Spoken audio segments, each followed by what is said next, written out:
আজি আলোচনা কৰিম যে ফ'ৰ্থ সেমিষ্টাৰৰ পলিটিকেল সায়েন্স সাবজেক্টৰ কিছুমান ইম্পৰ্টেণ্ট কুৱেশ্যন আনসাৰ ডিছকাছ কৰিম প্ৰথম চেপ্টাৰত। তো ইয়াত দিয়া আছে যে BA fourth semester for year undergraduate programme subject political science paper number 1 major and minor. তো পলিটিকেল সায়েন্স সাবজেক্টৰ পেপাৰ নম্বৰ 1 মেজৰ আৰু মাইনৰৰ তো সেইখন সাবজেক্ট নামটো হ'ল যে আন্তঃৰাষ্ট্ৰীয় সম্পৰ্ক বুজাপৰা আণ্ডাৰষ্টেণ্ডিং ইণ্টাৰনেশ্যনেল ৰিলেশ্যনছ। তো এইখন সাবজেক্টৰ যেহেতু যিসকলে মেজৰ ল'বা সেইসকলেহে পঢ়িব লাগিব আৰু মাইনৰ লোৱাসকলৰে পঢ়িব লাগিব যে আণ্ডাৰষ্টেণ্ডিং ইণ্টাৰনেশ্যনেল ৰিলেশ্যনছ। তো এইখন সাবজেক্ট মেজৰ আৰু মাইনৰ ষ্টুডেণ্টৰ কাৰণে হয় পেপাৰ নম্বৰ 1। তো ফাইনেল এক্সামিনেশ্যন 2025 কাৰণে very short important question answer আলোচনা কৰিম প্ৰথম চেপ্টাৰটো হ'ল যে তান্ত্ৰিক দৃষ্টিভংগী। তো ইয়াৰ ইম্পৰ্টেণ্ট কুৱেশ্যনটো হ'ল যে প্ৰথম কুৱেশ্যনটো ইম্পৰ্টেণ্ট হয় তোমালোকৰ পৰীক্ষাৰ কাৰণে যে আন্তঃৰাষ্ট্ৰীয় সম্পৰ্ক বুলিলে কি বুজা। তাৰ উত্তৰটো দি আছে ৰাষ্ট্ৰসমূহৰ জাতিসমূহৰ আৰ্থিক সামাজিক বিশেষকৈ ৰাজনৈতিক আৰু কূটনৈতিক সম্পৰ্কৰ কথা বুজো। ৰাষ্ট্ৰসমূহৰ মাজত থকা ৰাজনৈতিক সামাজিক আৰু অৰ্থনৈতিক আদি সকলো ধৰণৰ সম্পৰ্ককে আন্তঃৰাষ্ট্ৰীয় সম্পৰ্ক বোলে।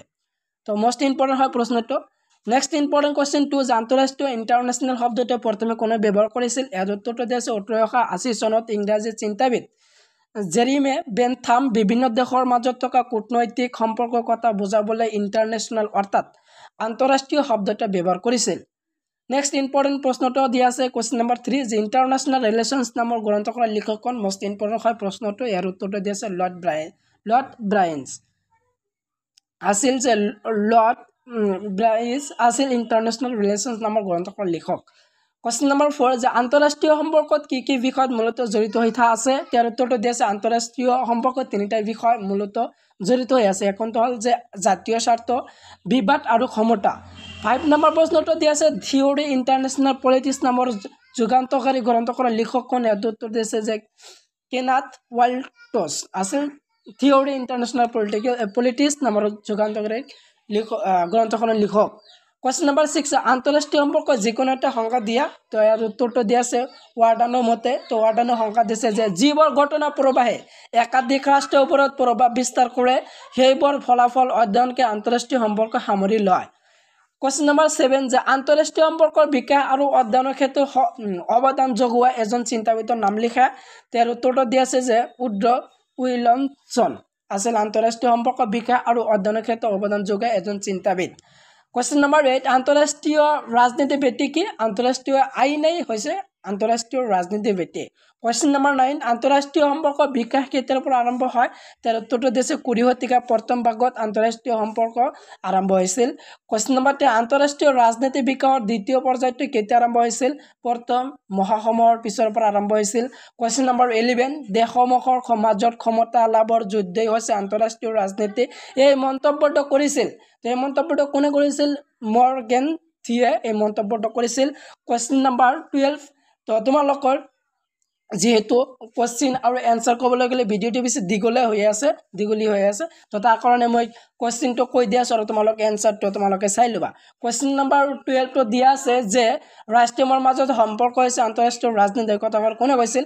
ইয়াৰ উত্তৰটো তোমালোকে চাই লোৱা। ইয়াৰ উত্তৰটো দিয়া আছে তোমালোকে ভালদৰে শিকি চাবা।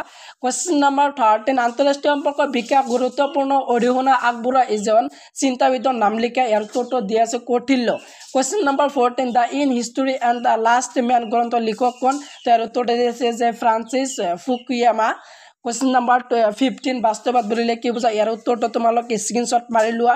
মোষ্ট ইম্পৰ্টেণ্ট হয় আজি যিবিলাক তোমালোকৰ আগত কুৱেশ্যন আনসাৰ ডিছকাছ কৰি আছোঁ তোমালোকৰ ছেছনেল বা ইণ্টাৰনেল এক্সামৰ কাৰণে বা ফাইনেল এক্সামৰ কাৰণে মোষ্ট ইম্পৰ্টেণ্ট হয় কুৱেশ্যন কেইটা। কুৱেশ্যন নম্বৰ 16 যে বাস্তৱবাদী দৃষ্টিভংগীৰ পিতৃ হিচাপে কাক জনা যায়। ইয়াৰ উত্তৰটো তোমালোকে শিকি যাবা। কুৱেশ্যন নম্বৰ 25 যে 25 বাস্তৱবাদী দৃষ্টিভংগীৰ এজন প্ৰধান সমৰ্থকৰ নাম লিখা। কুৱেশ্যন নম্বৰ 70 যে বাস্তৱবাদী দৃষ্টিভংগীৰ প্ৰধান উদ্দেশ্য কি। তাৰ উত্তৰটো দি আছে বাস্তৱবাদী দৃষ্টিভংগীৰ প্ৰধান উদ্দেশ্য হৈছে যে ৰাষ্ট্ৰৰ নিৰাপত্তা ৰক্ষা কৰা আৰু ক্ষমতা লাভ কৰা। কুৱেশ্যন নম্বৰ 18 যে সনাতন বা দূৰৱৰ্তী বাস্তৱবাদৰ এজন সমৰ্থকৰ নাম লিখা। ইয়াৰ উত্তৰটো দি আছে যে হেন্স জে মৰ্গেন থিয়।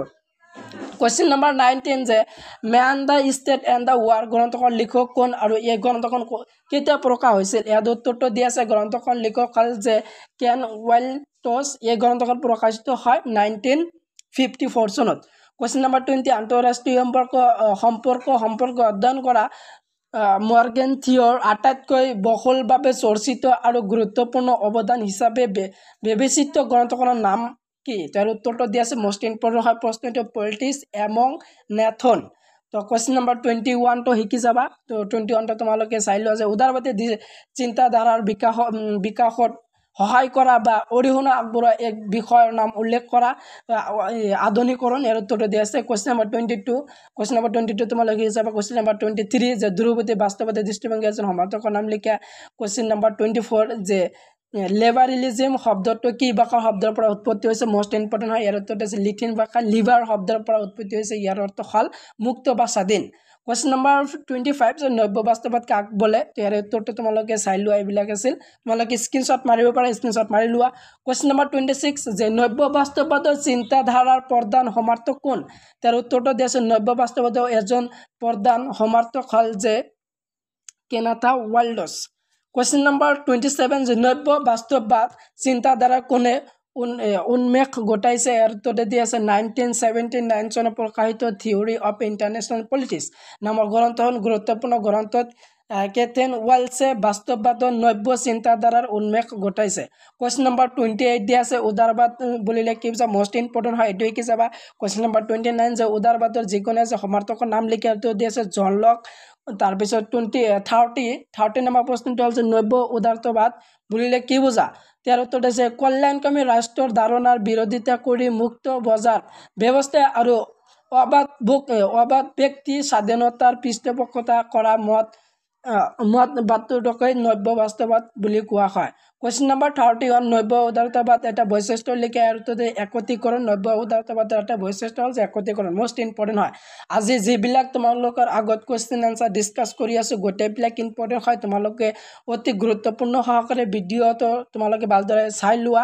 কুৱেশ্যন নম্বৰ 32 দিয়া আছে মাৰ্ক্সীয় ধাৰণা মতে বিশ্ব ৰাজনীতিৰ প্ৰধান ভূমিকা গ্ৰহণ কৰা এটা উপাদানৰ নাম লিখা। সামাজিক শ্ৰেণী। কুৱেশ্যন নম্বৰ 33 যে কুৱেশ্যন নম্বৰ 33টো মোষ্ট ইম্পৰ্টেণ্ট হয়। তোমালোকৰ যে ফেমিনিজম বা নাৰীবাদ কি? তাৰ উত্তৰটো তোমালোকে চাই লোৱা, স্ক্ৰীনশ্বট মাৰি লোৱা। কুৱেশ্যন নম্বৰ 34 যে ফেমিনিজম বা নাৰীবাদ শব্দটো প্ৰথম কোন চনত ব্যৱহাৰ কৰিবলৈ আৰম্ভ কৰা হৈছিল? মোষ্ট ইম্পৰ্টেণ্ট হয়। ইয়াৰ উত্তৰটো দিয়া আছে যে 1850 চনত যে ফেমিনিজম বা নাৰীবাদ শব্দটো প্ৰথম ব্যৱহাৰ কৰিবলৈ আৰম্ভ কৰিছিল। কুৱেশ্যন নম্বৰ 35 নাৰী মুক্তি বুলিলে কি বুজা? এইটো শিকি যাবা। কুৱেশ্যন নম্বৰ 36 নাৰীবাদৰ যিকোনো এটা প্ৰকাৰৰ নাম লিখা। উদাৰতাবাদী নাৰীবাদ। কুৱেশ্যন নম্বৰ 37 যে 37টো তোমালোকে দিয়া আছে নাৰী আন্দোলনৰ প্ৰথম অৱস্থাত কোনবোৰ আদৰ্শই প্ৰভাৱ পেলাইছে? তাৰ উত্তৰটো দিয়া আছে মানৱীয়তা, সমতা, স্বাধীনতা আদি আদৰ্শই। কুৱেশ্যন নম্বৰ 38 যে নাৰীবাদৰ যিকোনো এজন সমৰ্থকৰ নাম লিখা। তো ইয়াৰ উত্তৰটো দিয়া আছে কেট মিলি। কুৱেশ্যন নম্বৰ 39 বা আজিৰ ভিডিঅ'ৰ যিটো শেষৰ প্ৰশ্নটো দিয়া আছে তোমালোকৰ যে পলিটিকেল ছায়েন্স ছাবজেক্টৰ মেজৰ আৰু মাইনৰৰ সকলৰ কাৰণে হয় এই ছাবজেক্টটো যে আণ্ডাৰষ্টেণ্ডিং ইণ্টাৰনেশ্যনেল ৰিলেশ্যন ছাবজেক্ট যিটো আছে এইটো পেপাৰ যিহেতু প্ৰথম পেপাৰ এইটো, আৰু এই পেপাৰটো মেজৰ যিসকলে লৈছে সেইসকলৰে পঢ়িব লাগিব আৰু মাইনৰ যিসকলে লৈছে সেইসকলৰ কাৰণে বাধ্যতামূলক হয় এই কিতাপটো। তো যিটো শেষৰ প্ৰশ্ন দিয়া আছে 1948 চনৰ ৰাষ্ট্ৰীয় সাৰ্বজনীন ঘোষণাপত্ৰ উল্লেখিত নাৰী অধিকাৰ সম্পৰ্কীয় এটা নীতি লিখে। তাৰ উত্তৰটো দিয়া আছে যে নাৰীৰ প্ৰতি থকা সকলো ধৰণৰ বৈষম্য দূৰ কৰা। তো নাৰীৰ প্ৰতি থকা সকলো ধৰণৰ বৈষম্য দূৰ কৰা এইখন আছিল যে অধিকাৰ সম্পৰ্কীয় এটা নীতি। 1948 চনৰ ৰাষ্ট্ৰীয় সাৰ্বজনীন ঘোষণাপত্ৰ উল্লেখ কৰা নাৰী অধিকাৰ সম্পৰ্কীয় এটা নীতি। তো এইখন আছিল যে তোমালোকৰ 4th ছেমিষ্টাৰৰ যিটো পলিটিকেল ছায়েন্স প্ৰথম পেপাৰটো দি আছে আণ্ডাৰষ্টেণ্ডিং ইণ্টাৰনেশ্যনেল ৰিলেশ্যনছ ছাবজেক্টৰ। তো প্ৰথম চেপ্টাৰৰ যিহেতু আজি ইম্পৰ্টেণ্ট কুৱেশ্যন এনচাৰ তোমালোকৰ আগত ডিছকাছ কৰিলোঁ, যিহেতু তোমালোকৰ এক্সাম আহি আছে, তোমালোকৰ অহা মাহত তোমালোকৰ ইণ্টাৰনেল বা যিটো ছেছনেল এক্সাম কওঁ সেই এক্সাম হ'ব পাৰে। তো তোমালোকৰ সামনে মাছৰ পৰা এক্সাম হ'ব। তো আৰু ফাইনেল এক্সামৰ কাৰণে এইবিলাক কুৱেশ্যন তোমালোকৰ ইম্পৰ্টেণ্ট হয়, তোমালোকে শিকি যাবা। তোমালোকৰ 1 মাৰ্কৰ কাৰণে মোষ্ট ইম্পৰ্টেণ্ট হয় তো এইবিলাক কুৱেশ্যন যে 4th ছেমিষ্টাৰৰ পলিটিকেল ছায়েন্স পেপাৰ 1 মেজৰ আৰু মাইনৰ আন্তঃৰাষ্ট্ৰীয় সম্পৰ্ক বুজাই পাৰে আণ্ডাৰষ্টেণ্ডিং ইণ্টাৰনেশ্যনেল ৰিলেশ্যন ছাবজেক্ট যিটো দি আছে। তো আজিৰ ভিডিঅ' এইখিনি আছিল। ভিডিঅ'টো ভাল লাগিলে তোমালোকে বন্ধু বান্ধৱীৰ লগত বেছি শ্বেয়াৰ কৰি দিবা, আৰু তোমালোকৰ কোন ছাবজেক্টৰ ইম্পৰ্টেণ্ট কুৱেশ্যন লাগে তো কমেণ্ট বক্সত জনাবা। তো আজিৰ ভিডিঅ' এইখিনি আছিল। সম্পূৰ্ণ ভিডিঅ' চাই থকাৰ বাবে তোমালোকক সকলোকে ধন্যবাদ জনাওঁ। জয় অসম।